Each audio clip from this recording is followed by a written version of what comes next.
No, no, no, and no. That's a lie, I can never kill father. He died on his way back from our cotton farm, I can never kill him, I replied. Oh you fool, you killed him.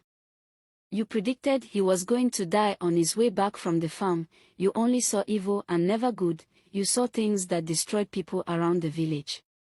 When your father died it was the height of it, they banished us from the village and never to return. So tell me what good use is your gift or whatever you call it, my mother spat. I think I've overstayed my welcome in your home, I will head home myself, pack all my belongings and leave. I can't be safe with you, even the thought of you being mother scares me, I replied quietly and jumped down from the car. My mother looked at me with her eyes wide open, she has never seen me in such manner before. She could see how cold and battered my expressions were, and that was the last time she saw or heard from me. You may be wondering how all these are even possible in my life story. Well, when they began to unfold I never thought they were real, I always took it as a dream until I casted out the beast from my sister, that's when I knew it was all real. The fact that I was different got me upset, I wasn't just a normal person but I was so different that I could see things even some spiritualists couldn't see. Like when I traveled to Uyo, after I moved out from my mother's house. I had nowhere to go, so I moved to another state to start afresh. I later found out that Clara, my bestie, was also based and worked in Uyo, no wonder she has not been picking my calls, well I was happy anyway. She showed me around and helped me settle in, I got an apartment and I started working in a small farm that didn't pay much for to while away time before I get a good paying job like that of Clara. I worked in this farm for some months, it wasn't easy knowing the pay was quite small due to my degree. So many temptations came and I had to avoid them, my eyes always burn and each time it does I see so many evil things. The land of Uyo had its own flaw in as much as it had a good opportunities. So many people practice different type of witchcraft and they deeply believe in their diabolic practice and gods. I stick to what I knew, the word of God, but that didn't make me criticize their belief. I tried so much not to help or see things, I avoided my power so much that it began to torment me. It's my power, I have the right to use it and not to use it, but the torture and torments became worse day after day. Life was doing just fine in Uyo, but my powers wouldn't let me enjoy it. I needed to confide in someone, I didn't want to confide in anybody since I have a best friend like Clara. She has no idea of my ability and I didn't want to scare her. I continued my life till I came across Jake, the young man I helped back in the hospital. I met Jake again in my office, he came for a business meeting. I never thought I would see him ever again after our last encounter. He was also shocked in seeing me, we exchanged contacts and the rest became history. Jake and I began to see each other every single day, he either sends me flowers or chocolates. He makes sure I never lack anything. Day by day our love grew stronger and unbreakable. I introduced him to my best friend and she was happy I found someone after a long time of being single, so I thought. Few months of dating Jake, he made me the manager of his company, since Jake was from a wealthy family, handled a lot of affairs for his family since his father was gradually aging. Jake told his family about what I did for him at the hospital. His family was happy to know that I was one who helped their son. They thought they would lose them forever, but God used me to help them. Some days after Jake proposed to me, I broke the good news to my best friend. I began to wish I and my mom was close like we used to be. This is the time I needed her the most, to finally meet the man after my heart after a very long time of being single. My best friend was so excited and we began to pick colors for my upcoming wedding. Few days after Jake proposed to me, my eyes began to burn again, and this time it was worse.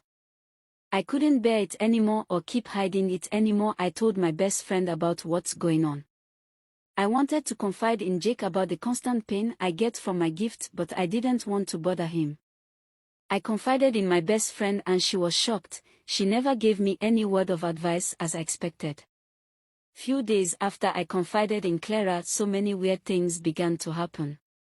Jake's attitude began to change towards me. His family never wanted to see me again for some reasons. Jake stopped returning my calls or text messages. He never wanted to see me again. I was devastated, so I called Clara on the phone to confide in her. Little did I know that I was digging my own grave with the help of Clara. "Girl, just leave him alone, that guy is not good for you. He's a waste of time," she said. "Come on Clara, don't talk like that, I love this guy so much, just like the very first day I saw him. I can't imagine life without him," I said over the phone. "Just leave him, I beg, I'm busy, I have to go now," she said after hanging up the call. I was devastated. I never understood what was going on until I saw a post online that broke me into 1,000 pieces. I saw Clara and my fiancé Jake looking loved up in their pre-wedding photos. The date of their wedding was revealed and I couldn't breathe anymore, I just fell on the ground. While I cried out my eyes, my tear became so hot that it burned my face. I didn't mind. How could my friend do this to me? My best friend. I stopped going to work. I was equally shut out from working in Jake's company. That was the instructions given to the supervisor. The whole thing got me so sick and drained that I began to hear my thoughts loud and clear like they were real. My fiancé left me for my best friend. How? How did I get here? I asked myself. Same question I keep asking myself each passing day. Wasn't I enough for this man? Why did he ditch me like that? Jake's family are quite famous and anything about them always make headlines on TV. I was always updated about his life and his wedding each day. It bored me so much that I stopped watching TV. Still, I get updated on the news channel installed on my phone. I watched how they got interviewed on their love story of how they met. I discovered that Jake was Clara's old-time school lover, but they lost contact for so long. Their love rekindled when I introduced Clara to Jake after my engagement. How stupid I was, I didn't see the sign or even read the handwriting on the wall. From how they reacted on seeing each other in the day of introduction and how they kept talking like I wasn't there, I felt they were just being friendly. Silly me. I never knew I just made things worse for myself. Well, I felt he wasn't meant for me. I kept having that mindset, but sometimes so many things are meant for you, but people derive joy in stealing them just to make you unhappy or bitter. One morning I went on my knees to pray. I couldn't speak to anyone except God. I really didn't understand what was going on in my life, only Him knew, and only Him could deliver me from the shackles of the wicked. I prayed so hard that my sweat began to smell like vinegar. I prayed like never before. After praying for the whole day, I went to shower and clean up my apartment. I haven't cleaned my apartment for a month. All I did was cry and hurt myself. After much cleanup, I sat to have some cereal. Then my phone rang. Looking at the caller made my heart sink. "Mom," I muttered. "My daughter," she replied. "Mom," I repeated in shock. "I am so sorry for all I said and did to you while growing up. Please forgive me," she pleaded. I couldn't speak. I was quiet. Hot tears rolled down my eyes. I have always wanted to be close and loved by my mother. "Please, Gabby, forgive me. I miss you so much," she pleaded again. "I miss you so much, Mom. Have waited for so many years to get close to you. Have waited for so long to hear you say you miss me. Have waited, Mom," I cried out. "Oh God," she exclaimed. "Please forgive me," she pleaded. "I forgive you, Mom. I can't hate you," I replied. "Thank you, my child. Please come back home, please. Your younger sister misses you," she requested. "I will come home, Mom. I just have to heal and be strong," I replied. "You haven't still forgiven me?" she asked curiously. "I have, Mom. It's something else that happened. I will be fine, Mom," I replied while wiping away my tears.